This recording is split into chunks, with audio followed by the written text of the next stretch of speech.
6. It's preparing Okay. to live stream the meeting. Got the wheel. There it goes, just about.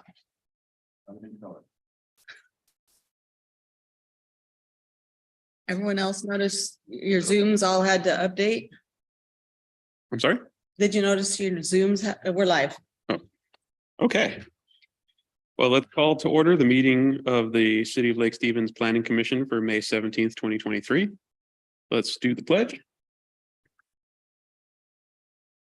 Pledge allegiance to the flag of the United States of America, to the republic for which it stands, one nation, under God, indivisible, with liberty and justice for all. Okay, item 2, roll call. We have 3 individuals who've sent notice that they wouldn't be here tonight. Jennifer Davis, Commissioner Connor Davis, and Commissioner Linda Holt. Do I hear a motion to excuse them? So moved. Second. All those in favor? Aye. Aye. Any opposed? Hearing none. Item 3, guest business. Do we have any guest business before the commission tonight? Or any letters to the commission? Item 4, action items, approval of the minutes for May 3rd, 2023. I got one change, and that would be on members present. I mentioned twice, and Commissioner Huxford was present. sorry. Yeah. And Todd does not need to be mentioned twice. Thank you. Okay. Do we have a motion to approve the minutes as amended? We tag team that.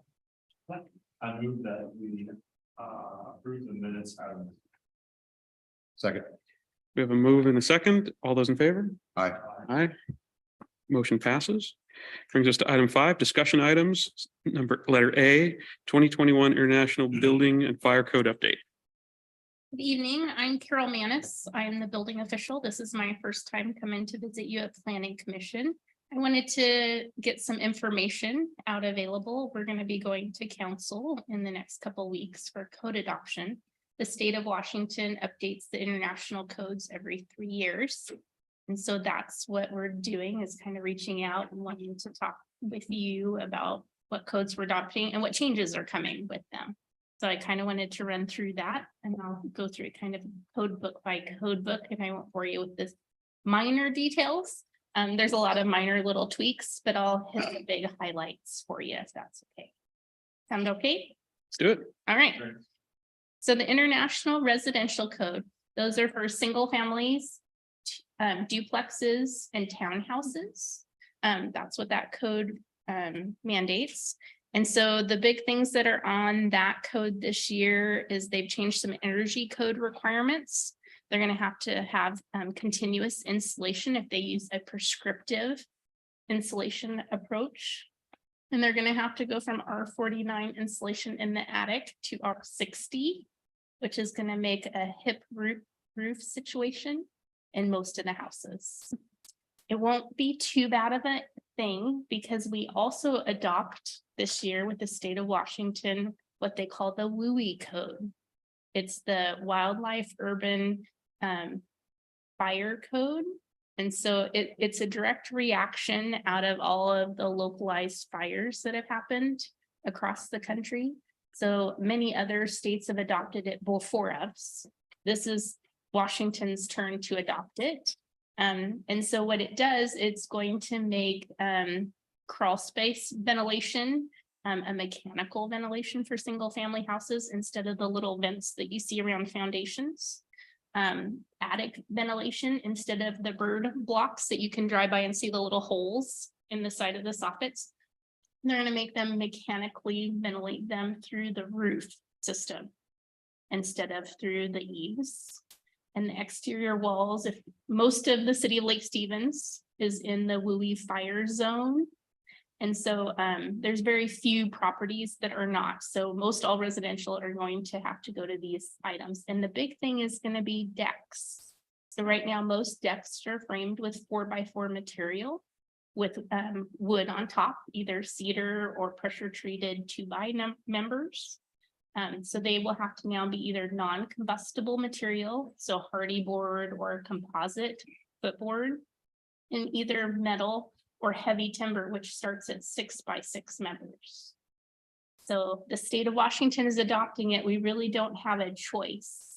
And we're trying to communicate with the builders and get the information out to the public that this is a big change that goes into effect July 1st across the state of July Washington, 1st, 22 23. Yeah, this or year. 23. Yeah. Sorry, this year. Mhm. Yeah, it's a big change that comes across all cities. So the good thing is all of our local builders are pretty local. And we have, the city of Lake Stevens have teamed up with 7 other local jurisdictions who we share a lot of the same builders in our area in Snohomish County here. And so we are working as a team and creating flyers and getting information out to builders ahead of the code adoption. So we're working really hard to do that. So those are some of the big IRC, single family, duplexes, and townhouse items. So those are decks attached to homes, not docks over water, right? Docks over water will have their own requirements. And they're not exactly the same, but yes, there will be some requirements that will come with docks too, unless they meet the exceptions. Okay. So But as far as as far as wood is concerned, Yeah, so I haven't looked into every lot in the city yet. I've been kind of doing the masses because it's a pretty big map. It'll be available on our website. Mhm. But it really depends on where you land according to the Department of Natural Resources map. It was a map that Department of Natural Resources created where this WUI code gets implemented. okay. And so it'll be available on our website shortly. How far along does the project have to be before it falls under the new guideline? So as long as you've applied for your permit Okay. and you're vested before July 1st, so you've paid your fees, then it will comply with the old guidelines. So you just have to apply, not, Yeah, it doesn't have to be Is it approved or expected, yeah. constructed. Yeah. And after July 1st, if you make an application after that date, then it'll be vested under the new codes according to the state of Washington vesting rules. Okay. And this is for new construction. Yep, there will be some for some remodels. So if I have a deck and I start remodeling it and I come in and get a permit, there will be some requirements, you will have to comply with everything, but there will be some rules that you're gonna have to comply with, which are different than your old deck. So if you Got it. replace deck boards from cedar, Mhm.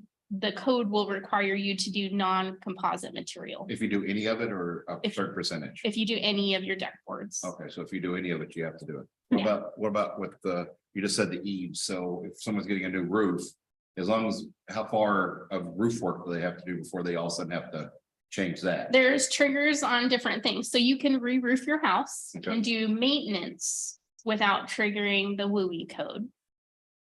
Is what you can do. Even some plantings, it gets a little crazy. If you go in and re-landscape your whole yard, then you have to comply with some of the WUI code requirements. And where can this be found? The Wildland Urban Interface Code? So that is on the State Building Code Council website. And all of our handouts will have a link to it. And we're launching those handouts weekly on the City of Lake Stevens website on the permit page. When those are available, can you email those out to Sure. planning commission members in case Yeah. we get questions? Yeah, I definitely will.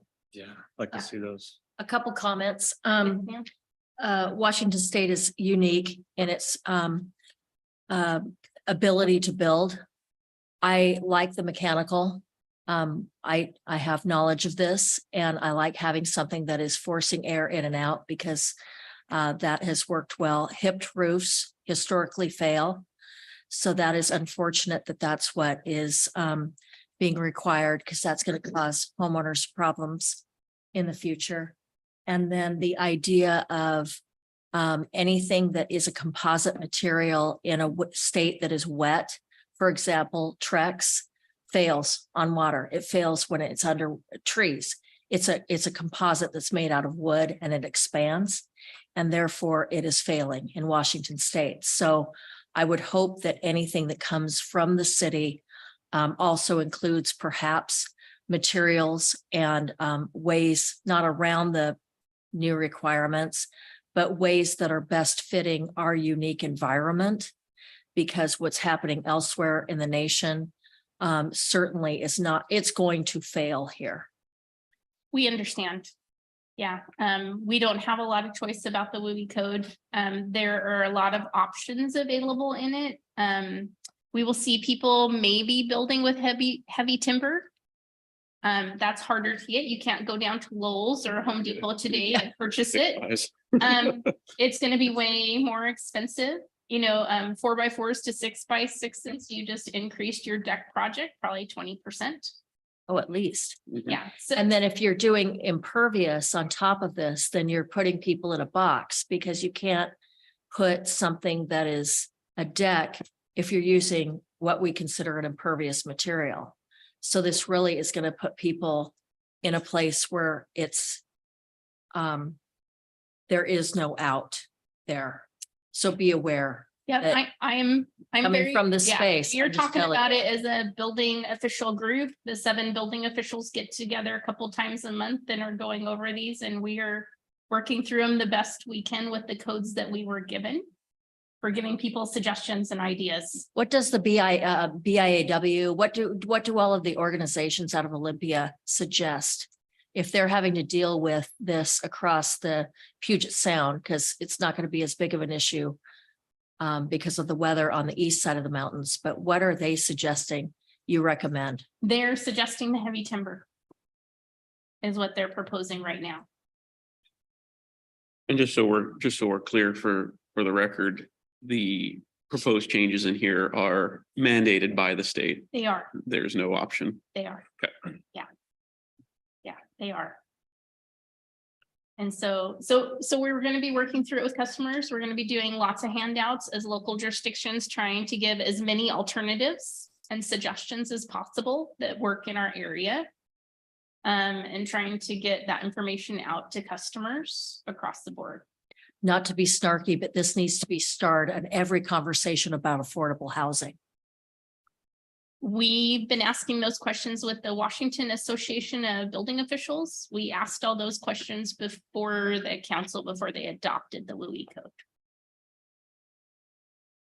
Yeah, it's kind of an unusual situation, so. Becoming less and less unusual. That's what I've been All told. due respect. I've talked to a building official in Nevada. And he said they've been doing the WUI code there for years. And I said, of course you have different environment, different situations. His comment to me is they like using stucco. As you know, I just shook my head because that doesn't work so well here. It's not a good use up here in the Puget Sound. So we'll get it figured out. It is just, we're going to have to work with homeowners and builders to try different alternatives and move forward with that. And so the energy code also gets more strict this code cycle, which it does every 3 years in the state of Washington. With that, we may be seeing more performance-based design, mechanical ventilation systems and heat recovery systems because of the requirements of the R60 insulation in the roof. If you don't want to do a hip roof, then you have to do a performance-based design meeting different requirements. So you can add and subtract the values and do a different style energy component. And so there are some options in the energy code to do that. We haven't historically seen many people do that. In the last year that I've been in Lake Stevens, we've had one performance-based design house out of all of the prescriptive standards, and people are doing the prescriptive, which in the past was R49 in the roof and now goes to R60. So it's just going to change the way people design and build buildings moving forward. So we're going to see a lot of that. One of the interesting or good things, I guess I'll let you guys decide if it's good. Electrical vehicle charging infrastructure is going to be required on all new houses. What? From the energy code. Again, I don't get to change the energy code.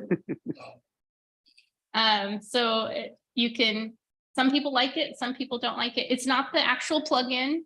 It's the infrastructure. So that way, if somebody wants to upgrade to an outlet later, it's easy to do. So there has to be like 240 volts available in the garage to be able to. Yes. Yeah. You have to have the room on the panel Right. and you have to have the raceway. I thought all organized. every home had to have a charger or something. And No, no, that's- not that. That not- is free. To install that is free.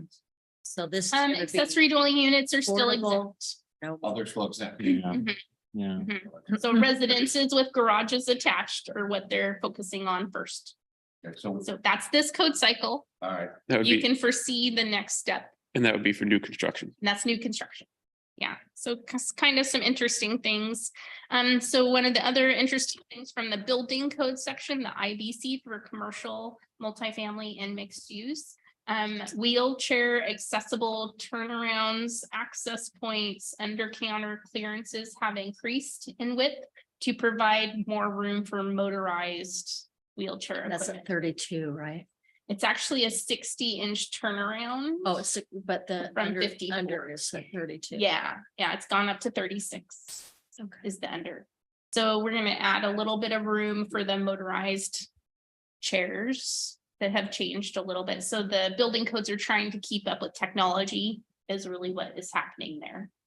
Let's see, in your attachments, attachment 2 for the International Fire Code, there are a lot of changes, it looks like, when you look at it. A lot of them are more administrative, just kind of giving you a heads up on it. They've changed the International Fire Code to the Washington State Fire Code, for example. They changed the fire marshal to the office of the fire marshal. So there's a lot of those kind of strikeouts. Couple of the big things in there is they've lined up with the city of Lake Stevens to use our hearing examiner versus using a group, if there's an appeal, a group based on the council's committee in the past. And I think it was an oversight. I don't believe we ever really had one of those committees that we had to use. And so now there is an avenue for someone to appeal a decision about a fire code question. So with this code adoption, and the other big thing that I thought it was helpful actually was gates and access to property and install, there will be a requirement to install a lockbox. So if you call 911, the fireman can actually get into your property to come save you if you call for an ambulance or whatnot. So those are kind of the big changes for the fire code and the building code. So what are the next steps? So next steps, I'm hoping to take my proposal to council at the beginning of next month and do some education there. And hopefully they will allow me to move forward to consent. Like you guys know, there's not a lot of room. We really haven't modified much. We try to stay as close to the code as possible. So we've modified, normally in the building code, you have a committee that you take things to. If there's a disagreement or appeal, we modify that for the hearing examiner. I did ask for 2 modifications in the International Residential Code. I asked to remove the re-roofing permit that the building code requires, because a lot of times we charge $50 for a re-roofing permit. Last year, we had about 18 of them. Most of them were expired. People aren't calling in for them. And most of the time when you do a re-roof, the re-roof company comes out and has it done in the same day and is gone. There's not a lot to inspect. And so by the time we have a permit tech create the permit, an inspector go out and try to inspect the work. And usually it's a walk around because they're not supposed to be getting on the roof because of OSHA standards. There's not a lot of room to help with a re-roof permit. So I've asked to remove the re-roof permit requirement from the IRC. And then I've asked to clarify replacing exterior windows and doors from the IRC for double pane windows. We haven't been making people get permits for it. It just wasn't really clear in the IRC. It seems like a silly thing to walk by and go, yep, you have a window in the hole. That's not useful to anyone. So I just asked to clarify those 2 things. So that's kind of my proposal. Questions from commission? Yes, I did go through this and I have a couple of nitpicky things. Okay, There's a table on, was this page 8 of 37 on the packet? That's the climatic and geographic design criteria. yes. One of the items is outdoor design temp. And I don't understand what that means of 23 for heat and 79 for cool. So this is taken out of a table from the International Residential Building Code. Mhm. It's a calculated value for the table, Based on our climate here. based on the climate zone, based on the map from the International Residential Code. Okay. Also, on the first line under that table, it says 1 mile equals 1.6 kilometers per hour. It should be kilometers. Oh, I think maybe that was a typo from me. Sorry about that. I'll get that fixed. Thank you. And am I right that under the fire code, let me see, way down here, that the that new homes, new and existing buildings shall be provided with approved address numbers or letters, and this is on page 27 of 37. It's called address identification. So the government provides numbers to homes. We do not provide the numbers to homes. So address identification is required in the International Fire Code and the International Building Code. Mhm. What the fire department here is trying to do is ask for larger size numbers Okay, is what they're asking for here. okay. So I can put a note here to try to clarify how that. Yeah, Reads. I can see how they could be provided with approved sizes of numbers and letters, but not, yeah. I'll work on that. Thank you for That's that all I- clarification. Yep. Appreciate it. My only follow-up would be that the major builders are probably being updated on this.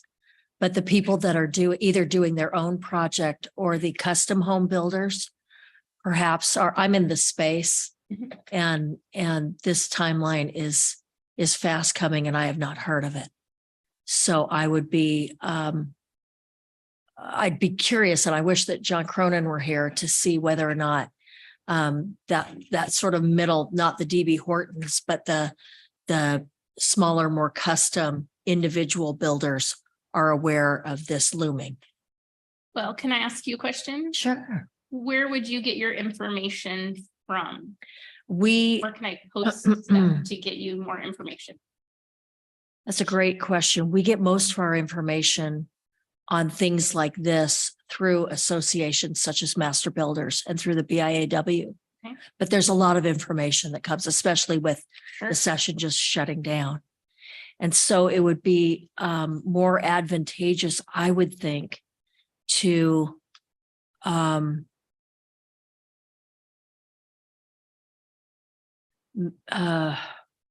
it would just be time,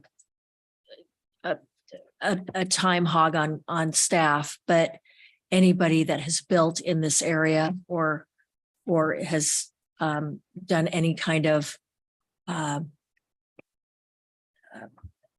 research, recent acquisition of property.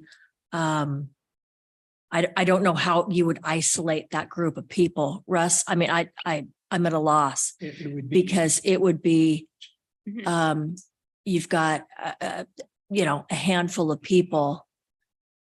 For example, Edmonds is notorious for being a really hard city to do any work with. They're really hard to work with. Everybody knows that. But going into there that they're hard to work with. We're not making ourselves hard to work with. This is going to make it very hard to work with us.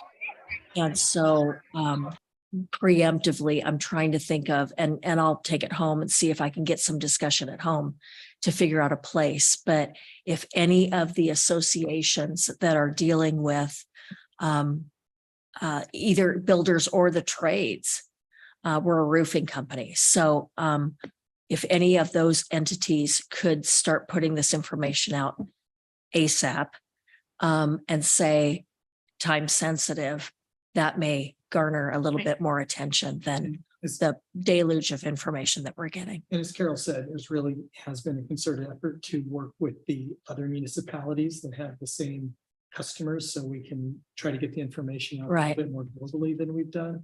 And so these are going to be on our website. So that's a place people can go. We can print physical copies of them and have them in the office too, as people come and go and make sure But that our permit specialists are. Right, right. Providing them information. But if I'm coming to you, I've already got my architect involved. I've already drawn up plans. I've got my piece of property. Not And now necessarily. I'm reeling, yeah, I mean, I'm just saying in theory.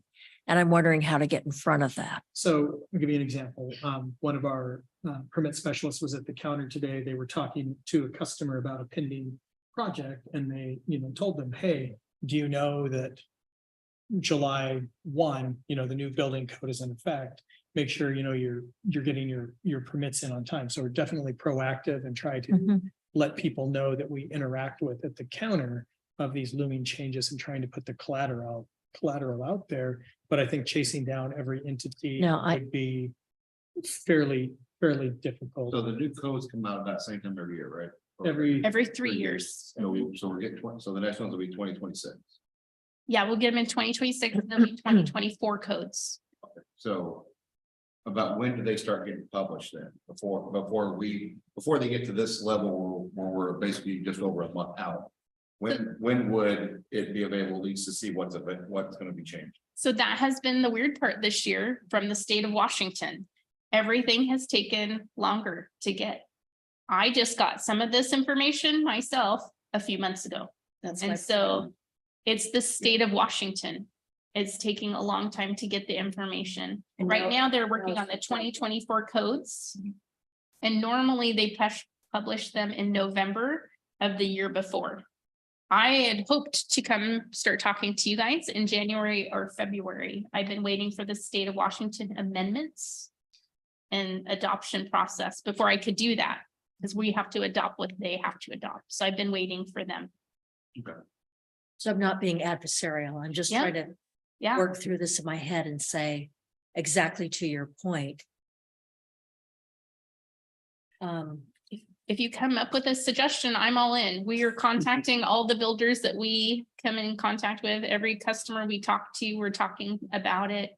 We're putting it on our website. We're trying to, even some of the builders that have tough sheds in their community, they're going to them and trying to hand out flyers and get information ahead of time.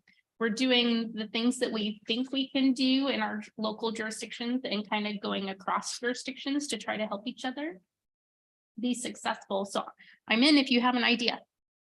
Let me take that. I will take that and give it some thought. Thank you. Any other comments? No? Thank you, Carol. Thank you. Thank you. And that brings us to item 5B, code cleanup phase 1 update with Nico.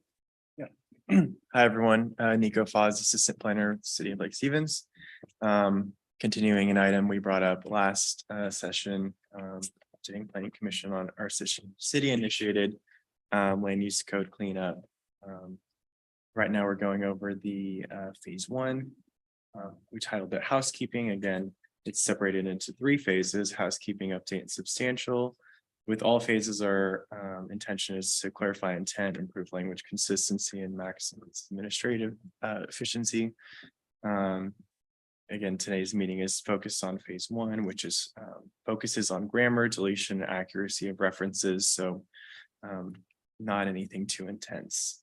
In the attachments, attachment 1 was narratives. Those are split into issues and proposed changes as identified by staff in the past few months.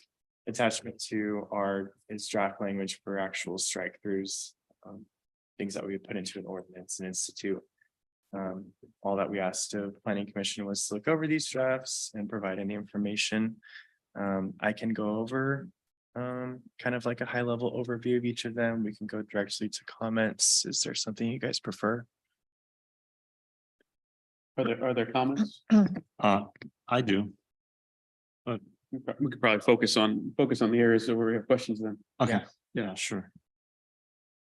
Okay, well, on item 8. So the SR, UR, and HUR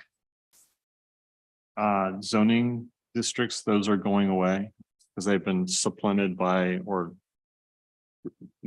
merged They into were other types. renamed about 3 years ago. Okay, And so just a couple of references in the code were okay. overlooked. Yeah, as Russ said, ordinance 1080 and 2020 redefined and renamed those zoning districts. Yeah, so I see where I'm kind of confused about how the strike throughs work, because in some areas, those names are not striked out. In other areas, they are striked out. Like on I guess on the attachment to the suburban residential, urban residential. I guess this is page 32 of 37. This is just like the first page after your summary. Those are still in there and not striked out, but then further down, they are striked out. I don't know if I'm just confused about the way the strikeouts work.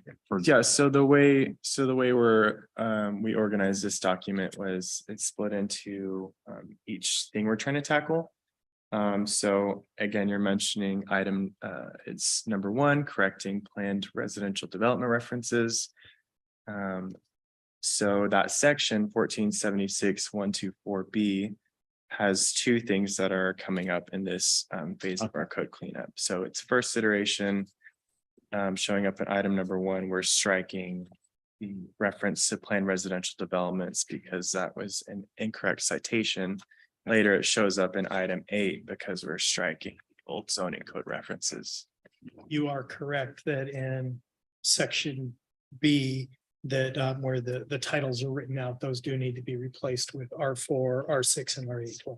But then I see on the last page, they are struck out Yep. and replaced. So I was just confused. Yeah. Why, but yeah, I see you're trying to, there's one section that falls under 2 categories of Mhm. changes. And so you're trying to identify that. I understand. Yeah. That's all I have. Gotcha. And then there are a few sort of code cleanup items that we're tackling that are kind of like that, trying to identify something that's recurring in the code and striking it through and replacing it. So if you guys find any other iterations of that, we're happy to address it and add it in. We're trying to find or replace all instances in the code. So Other questions? Nico, can I ask a question? Yeah. On attachment 2, number 1? Mhm. So we're going from 5 acres to 1 acre? Mhm. Remind me that change. So that change was in ordinance 1069, it repealed 1444.020 and relocated it to its existing 1418.300 for that's the new updated PRD section. It's functionally the same as before the ordinance 1069. It had some wording and grammar changes. It also changed the PRDs from a minimum of 5 acres to 1 acre. That wasn't reflected in this definition. So we're just going back through and noticing that it had another level of change to it. So yeah. So that determination was already made in ordinance 1069. It was just, there's an incorrect reference now because that change wasn't adopted throughout the code. And I don't want to preempt our future discussions, but what happens to this document with some of the legislation that has recently been passed? Well, these items, I don't think any House bills would affect them. Not any of these cleanups that we're doing in this phase 1, some things in, I believe, phase 3, we will need to bring in, especially the ADU. That's what I was gonna say, that there's gonna be some ADU changes coming up. And beyond that, I'm probably going to be proposing in 2024 as part of the work plan that we come back and address some other things in a more substantive manner, because there will be some items about design review. Obviously, some new definitions that come out of middle housing, so we'll have to review our infill code again. So there will be some additional changes, but for the purpose of this project, we're going to try to just limit it to things that we can easily. What we're dealing with Fix. today. Yes. Okay. I hate to piggyback off on another subject that's kind of those separate, but with those changes, how long do we have to implement the changes once like things come out of commerce and stuff in those bills? how long does the city have to make the changes, let's say from House Bill 1110, which we haven't got the guidance from Congress, but once we do, how long does the city basically have to implement those changes? Well, at this point, we're only going to have about 12 months. Usually it's your next comp plan cycle. They'll look at your comp plan cycle for consistency. Have you adopted the appropriate goals and policies? Have you then adopted the implementing development codes? So we will be on a truncated program to make those changes because That's of what the when they general public pass to asks, like- when the comp plan is due. Yeah, when you talk to people out, they go, when are all these changes gonna happen? I said, there's a process and then there's a process of when you gotta get it done by. And you never want to be, it's like buying the first model of a car, you don't want to be the first one. So there's gonna be changes. So there, everybody learns some mistakes.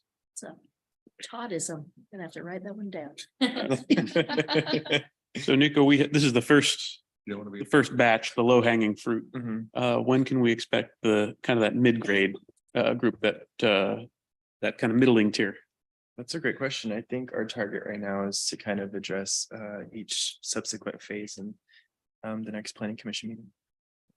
And then once we hit all three phases, it'll get rolled into one action Mm, for we'll do planning one commission action then depending in on- council.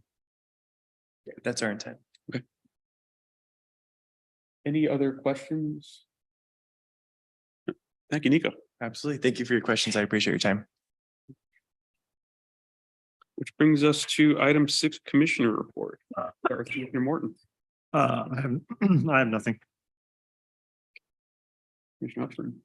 Briefly, I received the traffic report from Kim Clinkers on the initial investigation into speed on South Lake Stevens Road. It was interesting to see.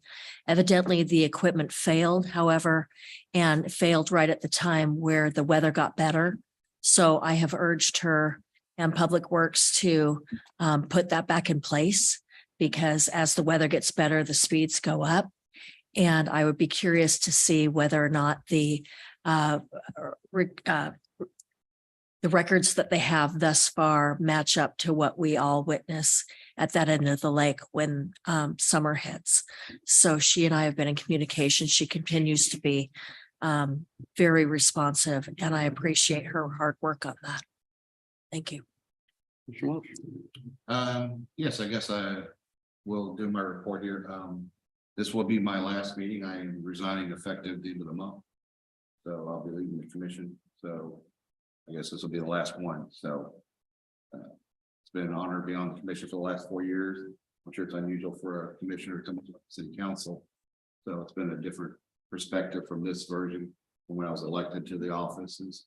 So, but it's been interesting to work with everybody and especially about 12 years now with Russ in some form of fashion. So, thank you all. I'm done. Literally. Well, I didn't really have anything to say until that, but I'll just say thank you, Todd. Been a real pleasure working with you. We'll miss you on the commission. Appreciate it. I'm sorry that your last Toddism is about a car. You have some good ones. I should have been writing them down. There you man. go. I'll write a book one day. There you go. Thank you. And I guess that wraps up commissioner report. Takes us to item 7, planning director's report. Okay, just a couple of things for you tonight. And one, just a thank you to Todd. We have worked together for a long time. And when you came in as a city council member, I will say your growth has been remarkable and just from where you started coming in, super gruff to really embracing lots of different perspectives. And so I think you've been always have provided good, honest feedback. So I've always appreciated that. And thank you Thank you. for that. Then as we look to our calendar, I was going to give you that 3-month report out that I told you I would, except my computer decided it would not turn back on. Got in here tonight, so I will make sure I get that for you. As we look to our next meeting, though, we are going to do June 5th. Remember, we're switching to Monday. We're going to bring forward the land use element for this year's comp plan to take a look at and potentially the capital facilities element. And then we'll see where time allows. We are wrapping up a couple of other of our reports. We just got the draft of our industrial center in today. We've been working to get the housing action plan done and working to get the climate action plan done. So lots of these plans are all coming together right now, so we will get those to you as quickly as we can, but try not to overwhelm you. And then we do have a conflict on the 19th. The city has adopted Juneteenth as a holiday. And so that would fall on that alternate planning commission night. And so we'll have to figure out if you would like to hold a meeting another week that month, or forego that because you were also going to cancel your first meeting in July. I would say push it out a week. Okay, So it's the week after that week of the, yeah, Whatever. 26th, I believe, would be the date. yeah, that would make sense to me. That I'll would be I'll defer my opinion. Peeking at the calendar here. We're thinking June 26th, potentially. Yeah. Looks good to me. great. Yes. She's I'll, tired. I'll hold the date. Okay. Any other Thank you. report? All right, and that takes us to item 8. Adjourn. Would you like to do the honors? I'll make a motion to adjourn. Second. All those in favor? Aye. Aye, so moved. Thank you, everybody. Mr. Tar. What a pleasure. It has. You leaving town or you leaving?